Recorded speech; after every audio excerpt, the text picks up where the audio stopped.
I do have a full-time job and 2 kids, and yeah, you know, I can't spend forever working on trucks as much as I want to.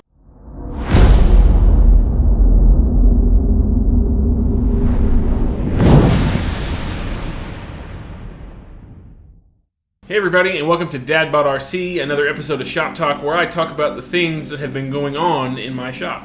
There are a ton of projects happening in my shop recently, and if you're interested in a specific one, I'm going to put a timetable in the description below. You can scoot right on over to the one you're interested in, although I really would appreciate it if you hang out for the whole thing.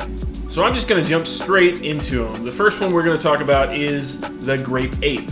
I know everybody has been asking me when Stage 3 is going to be completed on this build, and it's just a big piece of work to chew at the moment. I am trying to whittle away at it. It's a lot of scratch building, but I am making some progress on it, and I promise we're going to have a lot more to talk about soon on it. But for now, I can tell you the kind of things I've been working on. So Stage 3 so far has included a shock upgrade, and for that I decided to go with some Desert Lizard 90mm shocks in a droop setup. If you haven't checked out Desert Lizard shocks, what is special about them is that they are internal spring design, which I think gives a really scale appearance to the Grape Ape.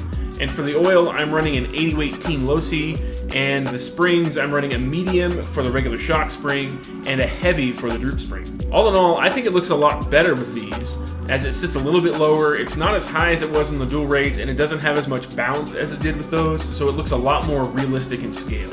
And sticking with all that scale appearance, I went and got a license plate for the back of this thing to go in the Club 5 lit license plate holder that I have back there. And for that, I turned to RC Plate Shop, where I got a real metal Texas license plate that says Grape Ape, fully customized just for this rig. I also went ahead and yellowed the bulb in that plate holder because I kind of like that look to it, but I think it looks great back there. And now, the part of the project that's taking so long, the interior. It is a completely scratch-built styrene interior that I have been working on for quite a while now. It is designed to sit just perfectly inside the body, stand up on top of the shock towers, and miss the battery tray just enough to get my full-size battery in there.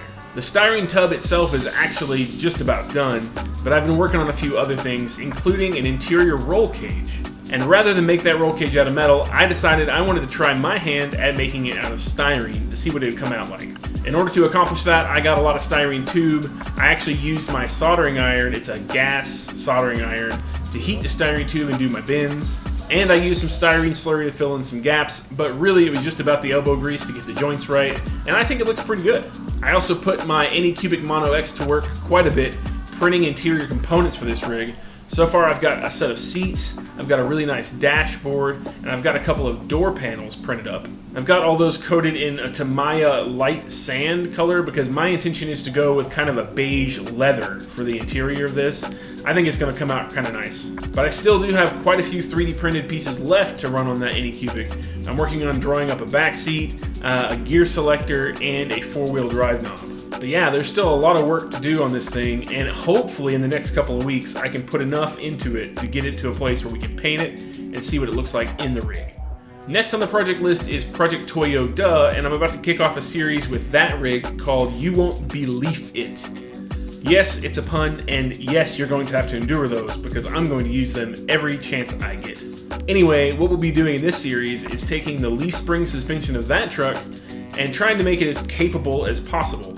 I've actually already got some parts in for it, and we're probably going to do a live build next week where I put all those parts in, and then we'll do a video later wrapping up what I did and if it worked well. The parts I already have include a set of Superlift shocks, I have another on the way of a different length, a couple of spring sets to match those lengths, some Z-Box Teraflex, another set of Teraflex for the front, and some super soft leaf suspension springs. I think it's going to be a super capable rig when we're done that has a lot of flex in its suspension and lets us get over a lot more obstacles than it does right now. But definitely stay tuned for the start of that series. It shouldn't be too much longer. I want to get further on the Grape Ape before I start that one, but a couple weeks and we should see it. Also on Project ToyoDUH, I wanted a little more scale vibe, so I fired up my resin printer for that and printed a jerry can from Night Customs, a High-Lift jack from Night Customs, and a Coleman cooler, and a milk carton that I found on Thingiverse. I tied some of that down with a little bit of twine, I painted them up, and I think it looks pretty good back there. I really want to do a whole video about the ins and outs of printing your own scale accessories at home, what kind of printers you might use, and what kind of results you can expect. Definitely let me know in the comments if that's something you're interested in, because I really want to do that. Last but not least, Project FrankenDRIFT is still on the bench in my workshop. I haven't got a whole lot done with it. It's really been more about learning how to drift.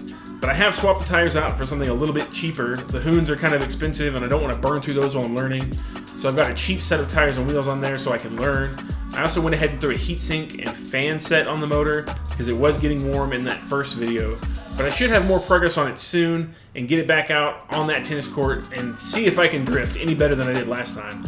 I am not a drifter, but it's been fun trying to learn and I'm going to continue to push it. On top of these projects, there are also a ton of other things in my shop ready to be on the bench that just haven't made it yet. I can tell you that I already have another budget build in the works, so as soon as FrankenDRIFT is almost done, we'll start getting that thing out. And then I have a couple of other small builds that should be a lot of fun as well. I know it's taken me a long time to get content out to you guys, and these builds are taking longer than I expect them to, but I do have a full-time job and 2 kids, and yeah, you know, I can't spend forever working on trucks as much as I want to, but I'm trying my best, and I hope you guys hang in there and keep watching. And I know it's not build related, but I want to just give all of my viewers a huge thank you. We are approaching 200 subscribers, which is terrific in the first not even quite 2 months of the channel. I know I haven't got a whole bunch of videos out there, but you guys have showed me a ton of love through comments and likes, and I really appreciate it. Definitely leave a comment on this video and let me know which project you're following. Also, let me know if you'd like to see a video covering the different kinds of additive manufacturing printing that you can do at home for your own scale accessories. I have a lot of ideas there, and if you want to hear them, I'll definitely make a video about it. But that's all I have for now, and I thank you all very much for watching, and until next time, I will catch you later.